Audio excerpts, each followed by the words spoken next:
So now we go to Dakpo Rinpoche's text, Gampopa's teachings to the assembly, the great collection.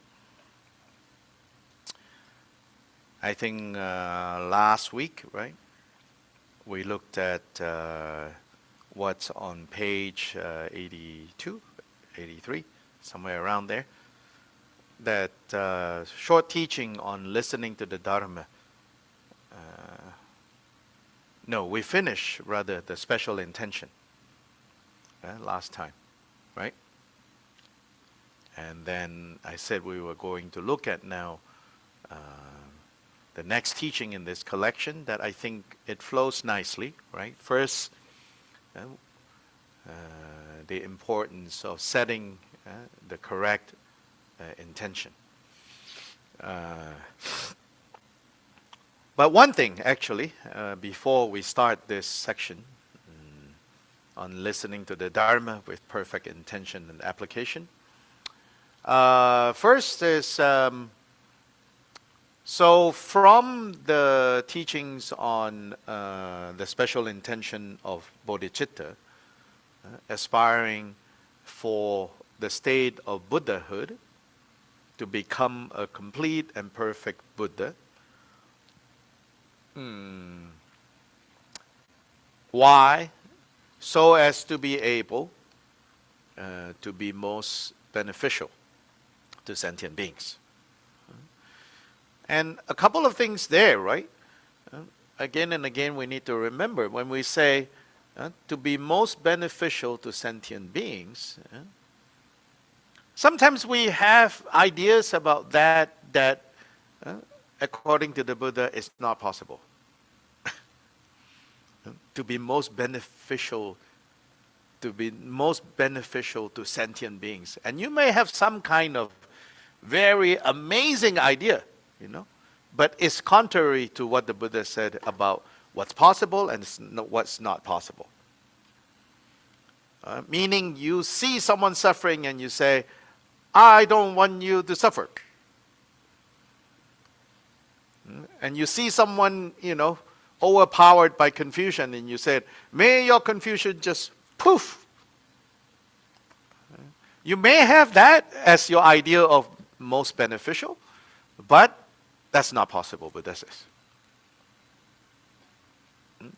So then, that's not what you should kind of try to aim for. Because you are basically, in karmic terms, wanting results that have no causes. Wanting results that don't have causes. How's that possible? Not possible. Right? So you have to remember, as powerful as, we say, and sometimes these prayers really exaggerate, how powerful and amazing and great Buddhas are, sometimes we get carried away. And then when suffering comes, you say, oh, why are they not helping me, Well, that is the theistic tradition.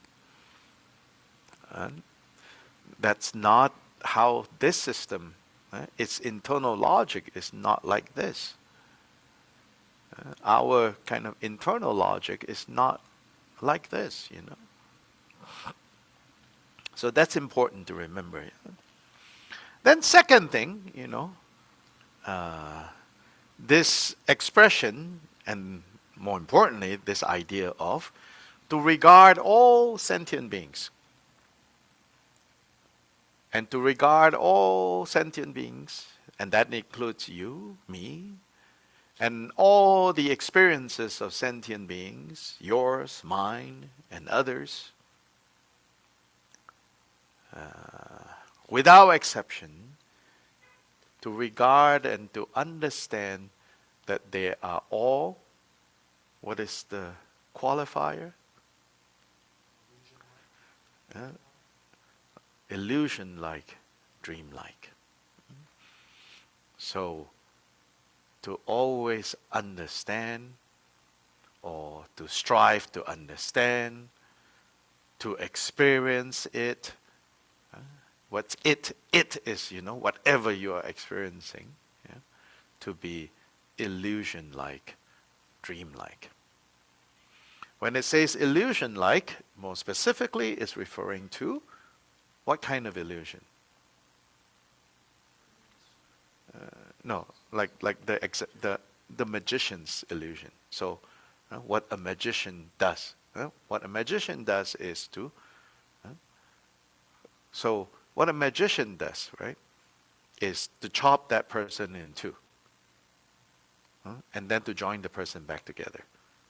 Now, so what's illusion like? So take that illusion and apply it to. Yeah? So what is it saying and what is it not saying when it says illusion like? Seems really real. It seems really real. But what? Yeah, it's not. Insofar as that person being chopped in two. But is your happening? Did that happen or not? Yes. Or happen enough, right? And go, oh, that also happened, right? That also happened. But if you don't understand that that funny looking guy is a magician. Let's say you have never seen a magician performing, right? And you walk into this space, and this person with, her assistant is sawing this other person in two. And moreover, who is this other person? Your mom. Now, what kind of experience will you have? Terror, right? So again, you are having experience, right? But everybody in the room knows and understands we paid for this entertainment and we are not, psychopaths, maniacs, whatever the word. So they will all have some kind of experience, right? But also wonderment. Ooh. And so, but if you didn't get the memo, so to say, and you've never seen a magician at work, you will be horrified. Right? So that's where the difference is.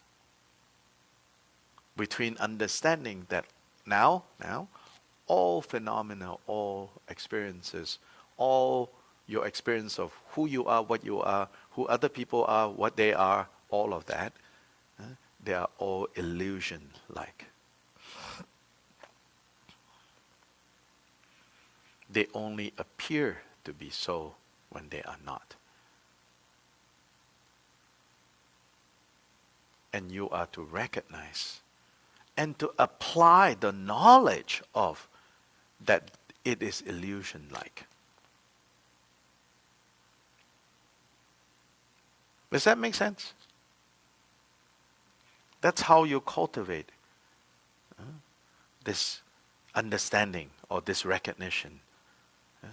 So no matter how big a deal, either positively or negatively big a deal that is going on, you always check in with, oh, what does it say? Oh, it says to regard this to be like an illusion, like a dream.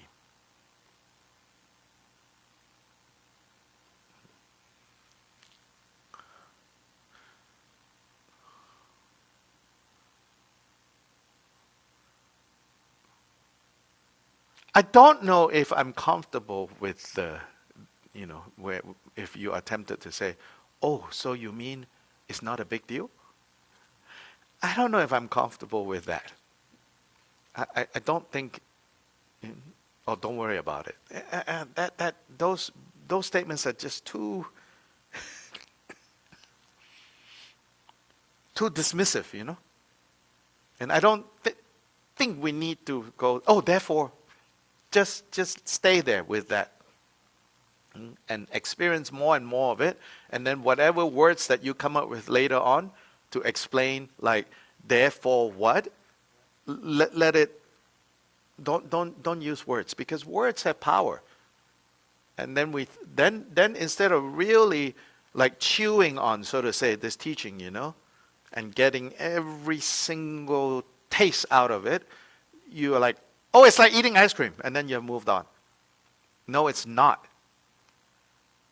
Yeah, it's illusion-like. It's dream-like.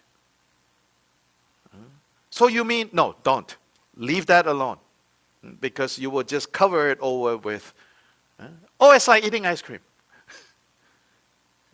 No, it's not. Let it just stay there. Let it percolate. So a modern equivalent of illusion-like, dream-like is what? Movie-like. Yeah. Huh? VR. Yeah, VR. Oh, that's even more. No, not that modern. Movie-like. Yeah, movie-like. It's like a movie. So to say that, it is like a movie, so what is involved in a movie? Well, first of all, you're watching a movie. Sometimes it's so good that you lose yourself in it, right? And there are even movies about losing yourself in it, right? Somehow as the person walked into the movie and can't get out, and then it can either be a comedy or a horror movie, But not that extreme, but just, generally speaking, right? A movie. So some are just bad movies, right?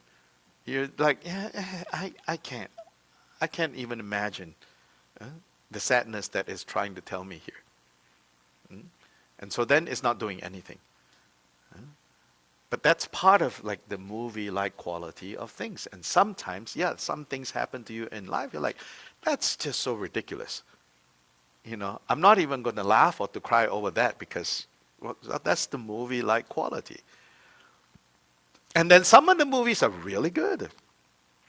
They're really good, not because, watching it makes you feel good necessarily, right? By movie standards, they're really good because, by movie standards, it means it has succeeded in evoking certain emotions. But you see, the reason we go to movies and not just walk around in quote-unquote real life, right, is why? Why do we go to movies and not just walk around in real life? And that will tell us something about this illusion-like, dream-like. What does that mean? Entertainment. But let's go deeper in, what do you mean when you say entertainment? So what is going on? Distracting yourself from reality. No, not so negative.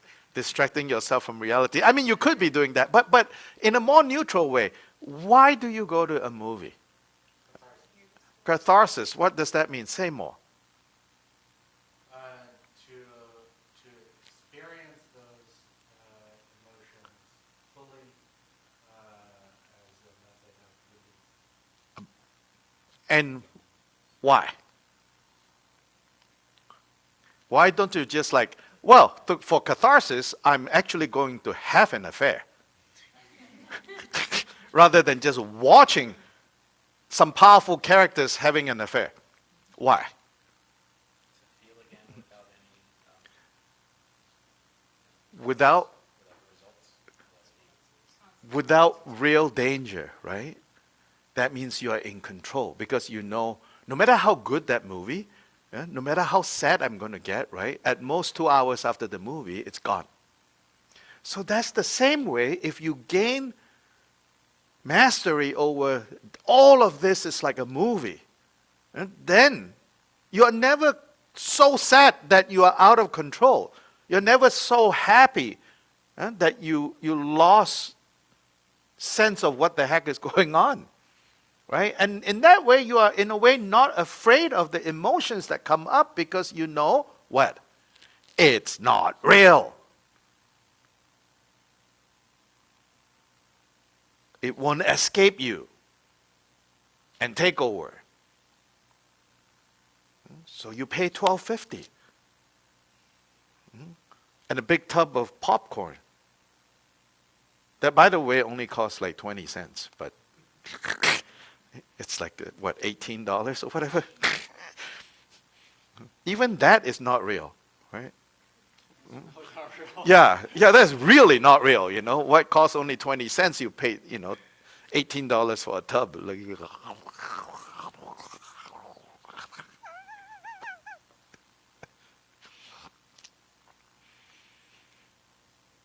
Isn't that really, it's a side point, how strange, Like, I've never seen anyone at a cafe with a big tub of popcorn.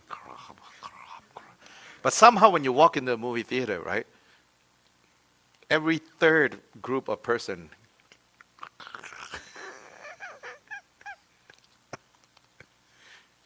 I might, know why. you know why? Oh. It's not fun to watch people eat popcorn. Oh. Yeah. It's not So something it has you to be do done in the right dark. Yes, it has to be done. It's shameful in the dark. Oh, really? That tells me something about you and popcorn. That's everyone, right? I don't have that relationship with popcorn, and so I don't have the guilt, neither the disgust watching someone eating popcorn. Because to me, it's like, You're not eating it right. yeah, I guess not. Yeah, they're not selling to people like me. Yeah, so this is what illusion-like, dream-like, movie-like means. Yeah. So the training is not to walk around in a blurry way, this is like a dream. This is like an illusion. No. That's not the take-home lesson of to train to see everything as dream-like, illusion-like. It's very clear. But in a stable way, on one level, you're like, I'm fully invested in this movie, but I also know it's not real. Nobody was killed in the making of this movie. Not only that, no dog, no kitten was killed either. Or more importantly, right? Sometimes we feel like, those humans. But no kittens, have been killed, in this, or harmed in this movie. In the 84 questions, what I saw this afternoon. So the question raised is, why is it that it is generally easier to feel metta, loving kindness, towards young people?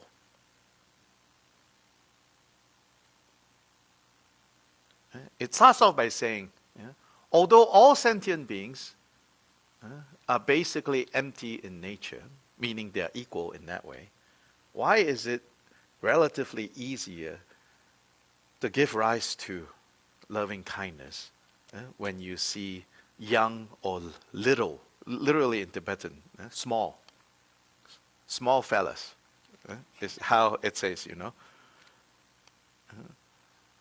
And Kyoha Rinpoche's answer is, it says, correct.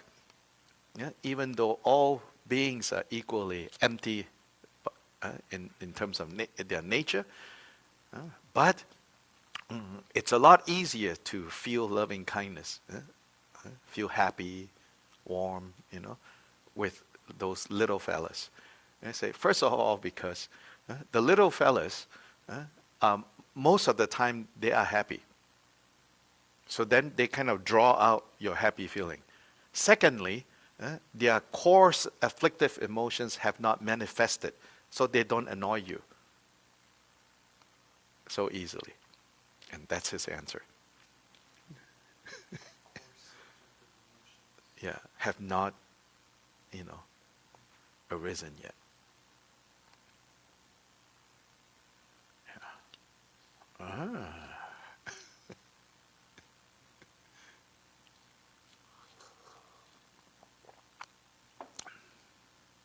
Partly why some of us have cats and dogs. Because by definition, those are the little fellas. No matter how long they live, they are little fellas. Yeah.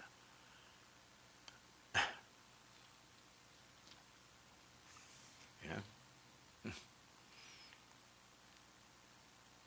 Yeah. The coarse afflictive emotions have not arisen. Huh? Basically means, the cat and the dog doesn't talk back.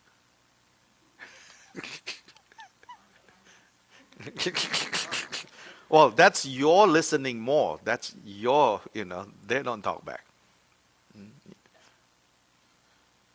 You, I'm very sure both of them are talking about cats. Yeah. Wrong pets.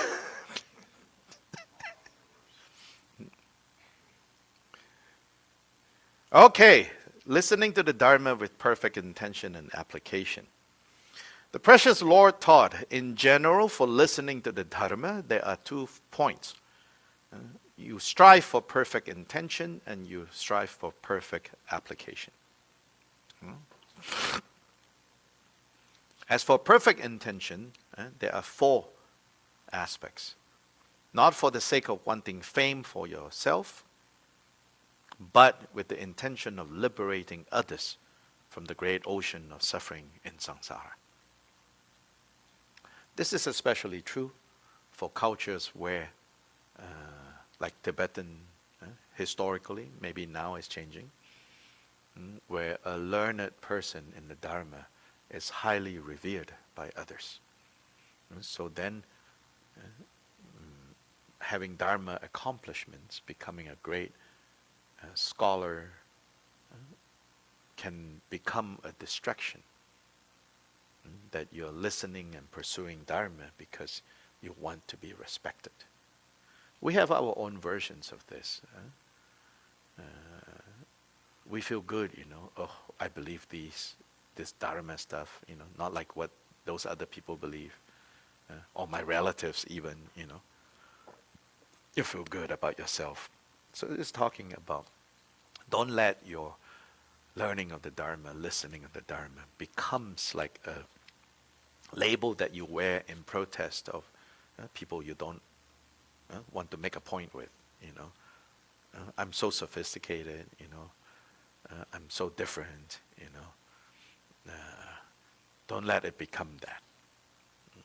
But it should be for the purpose of, I'm listening to the Dharma so that I can develop the capacity to liberate others from the ocean of suffering.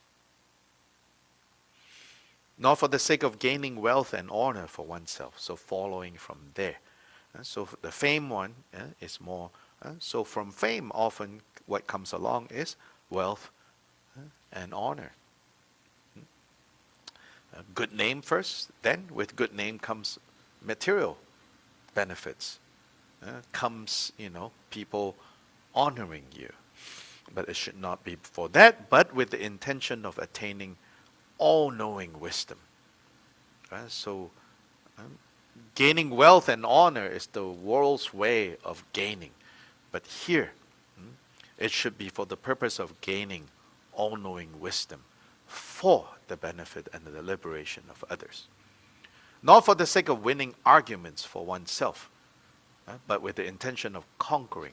So to win arguments is to win, is to conquer, is to overcome.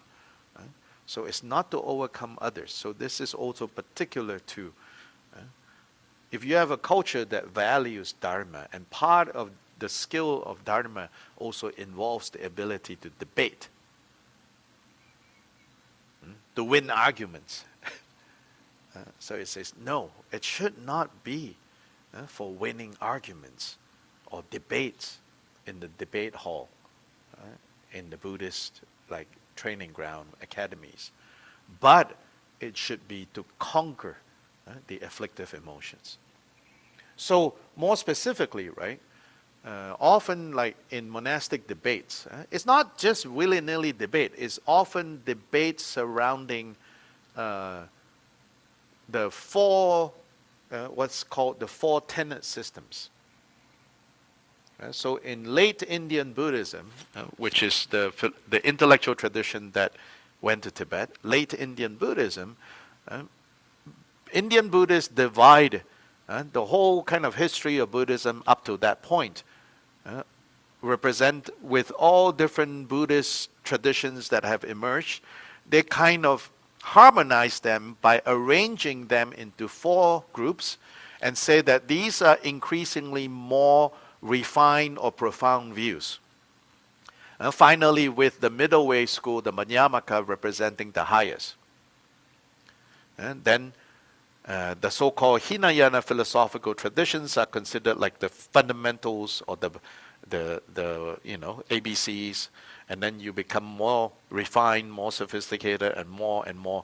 And so then within these, you are supposed to, in the debates, you are supposed to take the side of this philosophical tradition, and then this group takes the side of, or this other person takes another position, and you debate. So in doing this kind of debate, the goal is to show the absurdity of the position held by your opponent. So it's called the consequentialist way of debating. You show the absurd consequence of someone's unchecked, kind of not fully thought out implications of one's position. But all of this should be done, not to win debates, but to say, when you tear apart someone's knowing or unknowing commitment to permanence, for example, that things are permanent. Now, they may not. They may not say, I believe things are permanent. But they may say something like, every day I go to the bus stop, the bus comes at 8 o'clock, and I get on the bus. So a statement like that, you want to show how what lies behind this statement is a belief in permanence. So this is sort of what goes on in these debates. And to show the absurdity of that. But the goal is not to show how wrong the other person is, as much as it is, or more importantly, to examine, do I hold these ideas myself? Even here I am debating this position that I'm trying to show is absurd. But where in my life do I conduct my life, do I conduct my way of relating to others that is evidence that I secretly harbor this view, this wrong view, this wrong view, this wrong view, this wrong view, this wrong view. And so he says, it's not to win arguments, but to conquer the enemy of the afflictive emotions for others. So all these 4 always is for others. And not for the sake of finding fault with the Dharma teacher, but with the intention of respecting the Dharma teacher and the Dharma again for others. So here, to me, what's interesting about this 4th one is you can kind of make a case that, yes, you don't listen to the Dharma, don't let your listening to Dharma to be just to turn into like finding fault with the person teaching the Dharma. And you're like, oh no, I don't do that. But some of us do that with someone who is teaching the Dharma that we have a fight with. Then in those moments, whatever they say, we're picking fault with that person. Yeah. Even if this person is normally someone that we consider to be worthy to guide us, because something has gone wrong, we get stuck in that. Or it's some other teacher that you already decided I don't like. So then you spend your time listening to wrong, wrong, wrong, wrong, wrong, wrong, wrong, wrong, wrong, wrong, wrong. Waste of time. Don't do that. Because other people have found this person to be helpful. not you, then you stay away. Perfect application has three parts: preparation, main part, and conclusion. First, during preparation, arouse bodhicitta while knowing that everything is like a dream, an illusion. And so when you apply, meaning when you listen to the Dharma, like now, it should be for the sake of others, but understanding that both self and other is like a dream, like an illusion. In the main part, listening to any teaching with the meaning of the six paramitas complete. So since the six paramitas is the main, kind of like the main path of training for those on the Mahayana path, which is who we are supposed to be. So meaning what it's saying here is, don't listen to teachings as if like you're listening in a vacuum. Right? And that is also part of like finding fault. But you know, what are you trying to do here? Get well? Or develop a medical book for others? Even that, you know, ask yourself. Why are you listening to the Dharma? To get well? Or to write an imaginary book for others? Sometimes we do that. But, you know, instead of like, oh, yes, I got that. And then how do I bring that and use it as a medicine to... How you do that is, you have to keep the bigger picture always there. So you don't listen to things in a vacuum. You listen to any Dharma teaching within the broader context of Dharma that you already have built for yourself. And guard against, you know, poisoning Dharma with other ideas. Afterwards, dedicate all the roots of virtue to the attainment of perfect awakening for the sake of all sentient beings. So this is a standard three-part. Generate bodhicitta. Then there's the main part. In this case, is listening to any teaching with the meaning of the six paramitas complete, meaning providing the broader context. Then, at the end, to dedicate all the roots of virtue to the attainment of perfect awakening. Now, then, he summarizes himself. The meaning of all that, condensed for the purpose of practice, is, for the sake of all sentient beings, illusory and dreamlike, but yet limitless as space, I should attain perfect Buddhahood. For that purpose, I should listen to the precious instructions, understand them, realize them, and practice them. Listen to gain those instructions. Understand. Review, go through, it's like this and not like this and not like that. Realize them, meaning bring them into your experience. And then when you see, indeed, not only does it sound right, but it actually works right. Now, practice them, meaning now habituate. And do it again and again and again. One must generate such a special intention. In general, it is important that the intention for listening to the Dharma is completely pure, not contaminated by the poisons, by the afflictive emotions.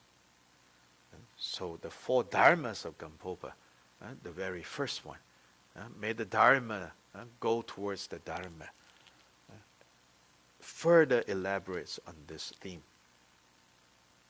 of how not to keep, or how to keep the Dharma that we're receiving, that we're understanding, from straying into what is not Dharma, meaning turning into the 8 worldly concerns, being fed by the 3 poisons. In Gampopa's teachings on the 4 dharmas, it says, make sure that your dharma practice doesn't become, he says, karma. Here he's using karma in a more limited way. He defines, he says, and then what is karma? So his definition of karma is not like a general definition, but specifically he says karma in this context, when we say, don't let your dharma turn into karma, he says here, what we mean is don't let your dharma, don't let the dharma practice that you do become kind of hijacked by the 3 poisons. So the next set of teachings in the order that I suggested is the not yet, but the importance of faith, and then the 4 dharmas. We'll look at the importance of faith. We'll start that maybe next time.